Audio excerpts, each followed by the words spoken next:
Hello friend, स्वागत है आप सभी का हमारे यूट्यूब चैनल पर। और आज हम जो है उत्तराखंड के इतिहास या आधुनिक उत्तराखंड के इतिहास से एक टॉपिक लेकर आए हैं जहां से एक दो ऑब्जेक्टिव एग्जाम में पूछे जा सकते हैं। आज हम बात करेंगे स्वतंत्रता आंदोलन में उत्तराखंड की भूमिका। जो स्वतंत्रता के लिए प्रयास किए गए, भारत को आजाद कराने के लिए प्रयास किए गए, तो उत्तराखंड की उनमें क्या भूमिका रही थी, आज हम इस टॉपिक में उस पर चर्चा करेंगे। तो अगर हम भारत की स्वतंत्रता के लिए देखें तो बहुत सारे प्रयास किए गए, लेकिन एक जो है सबसे पहली घटना 1857 का विद्रोह है, जो कि प्रथम स्वतंत्रता संग्राम के रूप में जाना जाता है, जो कि पूरे ही देश में हुआ था। ठीक है, तो एक बड़ा टॉपिक है। आज हम हमारे उत्तराखंड क्षेत्र पर 1857 की क्रांति का क्या प्रभाव पड़ा था उसके बारे में हम चर्चा करेंगे इस टॉपिक में। ठीक है, तो सबसे पहले हम देखते हैं कि क्रांति का सबसे पहले विद्रोह हमारे यहाँ कहाँ देखने को मिलता है। तो सबसे पहला विद्रोह क्रांति का हमें 1824 में रुड़की की कुंजा तालुका में देखने को मिलता है, जहां पर विजय सिंह और कल्याण सिंह ने एक विद्रोह किया था रियासत के विरुद्ध, जिसको पहला स्वतंत्रता का विद्रोह हमारे राज्य में कहा जाता है। मतलब एक विद्रोह के रूप में ये सामने आया था, क्रांति का पहला विद्रोह कहा जाता है इसको। 1824 रुड़की की कुंजा तालुका में विजय सिंह और कल्याण सिंह, जिनको कालू और बीजा स्वतंत्रता सेनानियों के रूप में जानते हैं, जिनको कालू और बीजा स्वतंत्रता सेनानियों के रूप में जाना जाता है, जो कि रुड़की की कुंजा तालुका से थे, 1824 में विद्रोह किया था। ठीक है, अब हम आते हैं 1857 की क्रांति के प्रभाव पर। 1857 की क्रांति पूरे देश में एक बड़ा स्वतंत्रता और प्रथम स्वतंत्रता संग्राम था, और इसके विफल होने का कारण ये था कि इसमें कोई बड़ा नेता नहीं था। इस वजह से ये क्रांति जो थी ये विफल हो चुकी थी।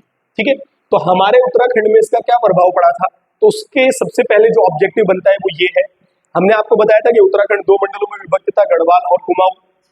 जब अंग्रेजों ने सर्वप्रथम 1815 में उत्तराखंड पर अधिकार किया, तो उन्होंने जो है कुमाऊं कमिश्नरी का एक पद बनाया था, जिसको कुमाऊं के कमिश्नर के रूप में जाना जाता था।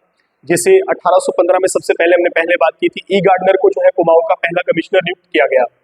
उसके बाद गढ़वाल का जो क्षेत्र था, गढ़वाल का भी विभाजन हुआ था, जिसमें जो है एक क्षेत्र जिसको पुरानी टिहरी के नाम से जानते थे, सुदर्शन शाह को दे दिया गया था एक शर्त के अनुसार, संधि के अनुसार, और संपूर्ण उत्तराखंड पर अंग्रेजों का अधिकार हो गया था। तो अंग्रेज क्या करते थे, अंग्रेजों ने जो कुमाऊं कमिश्नर का पद बनाया था, तो वो कुमाऊं का कमिश्नर कहलाता था, और गढ़वाल में उसी का अपोजिट बैठता था डिप्टी कमिश्नर। तो जिस समय 1857 की क्रांति हुई, उस समय जो है कुमाऊं के कमिश्नर हेनरी रेमजे थे, जिसको कुमाऊं का बेताज बादशाह कहा जाता है, और डिप्टी कमिश्नर बेकेट थे। तो जिस समय जो है विद्रोह हुआ 1857 का, पहला क्वेश्चन बनता है 1857 के विद्रोह के समय कुमाऊं कमिश्नर कौन था, तो हेनरी रेमजे जो है कुमाऊं के कमिश्नर थे। ठीक है, अब हमारे यहाँ 1857 की जो घटना थी, जो क्रांति थी, उसका ज्यादा प्रभाव उत्तराखंड में देखने को नहीं मिलता। इसका मेजर कारण ये है रेमजे का अच्छा व्यक्तित्व।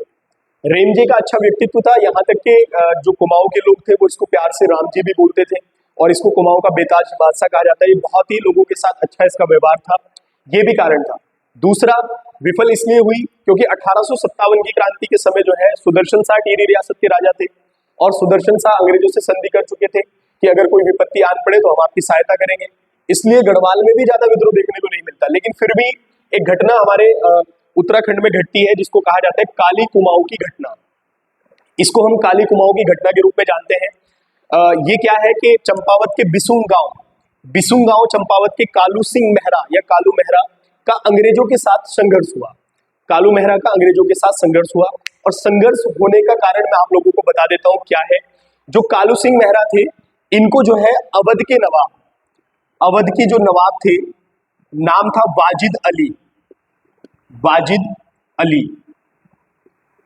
तो यहां पर ध्यान से सुनना, अवध के नवाब वाजिद अली शाह ने जो है पत्र लिखा कालू मेहरा को, और जिसके बाद इन्होंने क्रांतिवीर नामक गुप्त संगठन बनाया। क्या संगठन था बात करते हैं, पर पहले पत्र की बात करते हैं।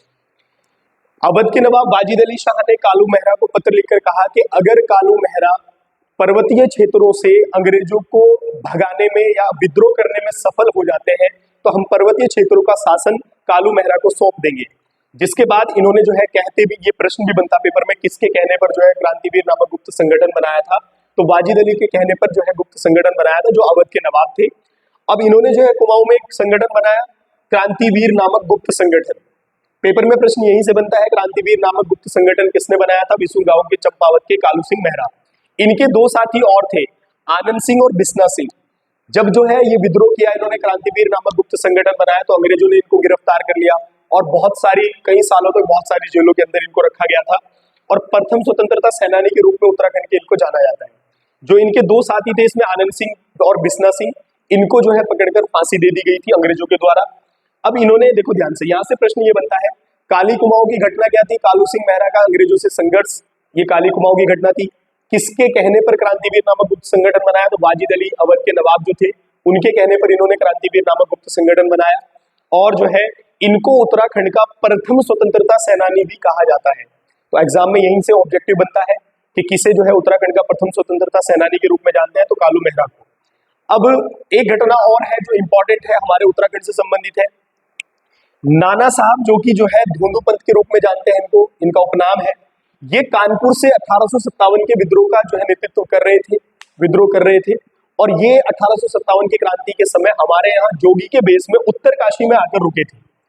ये भी एक घटना 1857 की क्रांति की हमारे उत्तराखंड से संबंधित है। देखो, अब हम उत्तराखंड के आधुनिक इतिहास की ओर बढ़ रहे हैं, तो स्वतंत्रता आंदोलन में उत्तराखंड की भूमिका, जितनी भी चीजें होंगी, चाहे वो डांडी मार्च हो, नमक सत्याग्रह हो, असहयोग आंदोलन हो, भारत छोड़ो आंदोलन हो, तो इन सब के बारे में जो है उत्तराखंड से कहीं ना कहीं कोई कनेक्शन रहता है, उसी को हम इसे इन टॉपिक्स में पढ़ते हैं। ठीक है, तो हमने कहा कि नाना साहब जो कानपुर से इसका नेतृत्व कर रहे थे क्रांति का, वो जोगी के बेस में उत्तरकाशी में कुछ दिन रहे थे। और एक घटना चंपावत के बिसुन गांव के जो है कालू मेहरा, जिन्होंने क्रांतिवीर नामक गुप्त संगठन बनाया था वाजिद अली शाह के कहने पर, जो कि अवध के नवाब थे। अब यहाँ पर ये समझते हैं, ये घटना कुमाऊं की है। गढ़वाल में विद्रोह क्यों नहीं हुआ? गढ़वाल में विद्रोह होने का कारण बच्चों ये है कि डिप्टी कमिश्नर वहां पर बैठे थे और सुदर्शन शाह अंग्रेजों से सहयोग कर चुके थे, इसलिए जो है वहां पर उन्होंने विद्रोह नहीं होने दिया। और कुमाऊं में ज्यादा विद्रोह इसलिए नहीं हुआ क्योंकि जो रेंजे थे उनका व्यवहार बहुत अच्छा था। अगर कभी ये आता है कि उत्तराखंड में 1857 की क्रांति के विफल होने का परिणाम क्या था, कारण क्या थे, तो उसमें कई कारण आते हैं। सबसे पहला था संचार का अभाव। जो दूर संचार जो उपकरण थे वो नहीं थे, सूचनाओं का अभाव हुआ, इस वजह से जो है विद्रोह क्रांति ज्यादा फैल नहीं पाई। ठीक है। दूसरा, रेंजे का अच्छा व्यक्तित्व, रेंजे एक अच्छा व्यक्ति था, इस वजह से भी विद्रोह नहीं हो पाया। और तीसरे, सुदर्शन शाह का अंग्रेजों को सहयोग, वो पहले ही बोल चुके थे, जब जो है टिहरी रियासत दी गई उनको, तो वो संधि कर चुके थे कि हम आपका सहयोग करेंगे। और चौथे था गोरखों का गोरखियाणी शासन। गोरखियाणी मतलब जो अत्याचारी शासन गोरखों ने किया था, लगभग कुमाऊं पर 25 वर्ष और गढ़वाल पर 10 वर्ष, 10.5 वर्षों तक, तो उसके एवज में जो ये अंग्रेजों का शासन था, ये ठीक था, तो इस वजह से भी लोगों ने विद्रोह नहीं किया। तो ये कुछ घटनाएं जो है 1857 की क्रांति के समय जो है उत्तराखंड में हमें देखने को मिलती है, और इसके विफल होने का कारण हमें देखने को मिलता है। तो ये यहाँ से 1-2 ऑब्जेक्टिव पेपर में आते हैं, इससे ज्यादा नहीं आते। तो मिलते हैं अगली वीडियो।